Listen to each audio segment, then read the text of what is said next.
Richard Wolff, retired professor of economics at the University of Massachusetts, spoke recently in Hamden, Connecticut. We've shown parts of the talk about his analysis of the three-year recession and efforts in Europe to resist austerity. In the final part, he talks about what ought to be done. So then what might be the solution? Let me conclude. I think the problem is, and has to be faced, is the economic system in which we live, and it has a name: capitalism. In the past, critics like me, with varying kinds of names we can go into, have thought that a solution lay in having the government take a much more active role, even to the point of taking over enterprises and substituting central planning for markets. And there are indeed ways in which a socialized production system and a social planning can do things that are not possible with markets and are not possible with privately owned enterprise.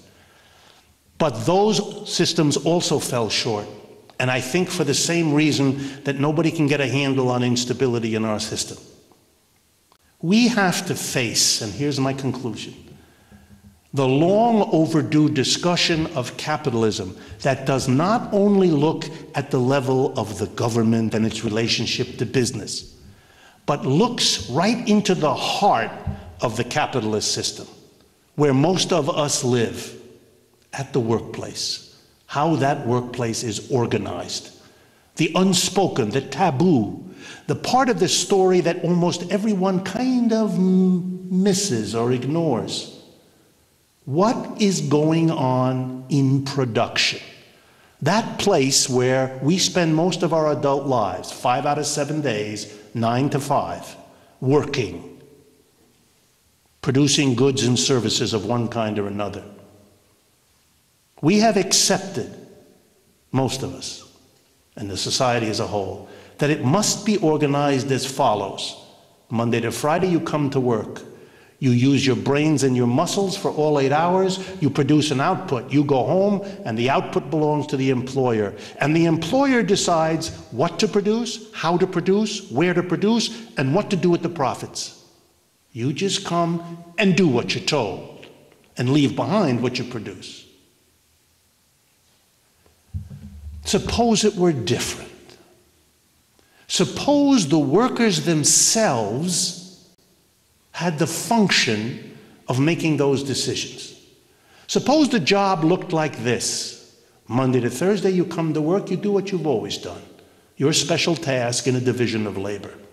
Friday, you come to work, but you don't go to your usual place. You don't wear your usual outfit. You spend all day Friday with all the other workers, and in a democratic one-person, one-vote arrangement, you make the decisions what to produce, how to produce, where to produce, and what to do with the profits your labor have generated.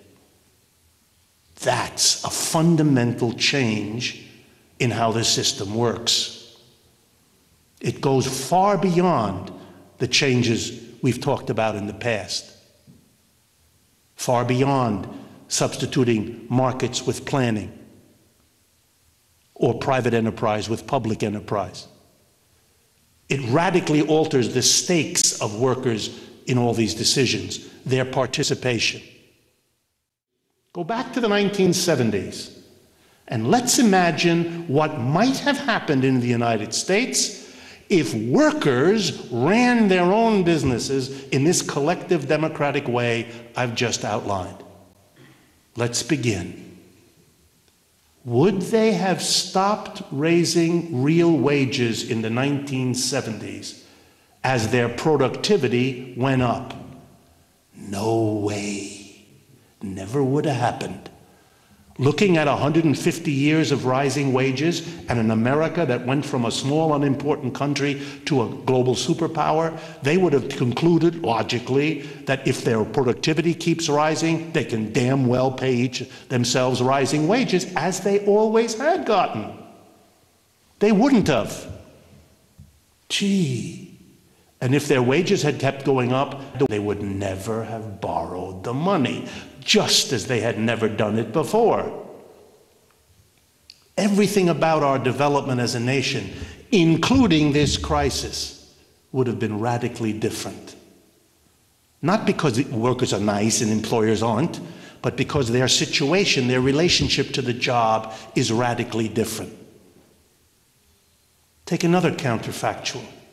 Imagine a technical process that's bad for your lungs. If the decision whether to use it is made by a board of directors, perhaps 1,000 miles away, responsible to major shareholders, perhaps another 1,000 miles away, what are the chances they will impose a technology that hurts you as compared to the workers who live there every day making that decision? Wow. What a possibility. What a new way of thinking about how to solve a problem. That's our program for today. See you next week at this time. I'm Stanley Heller.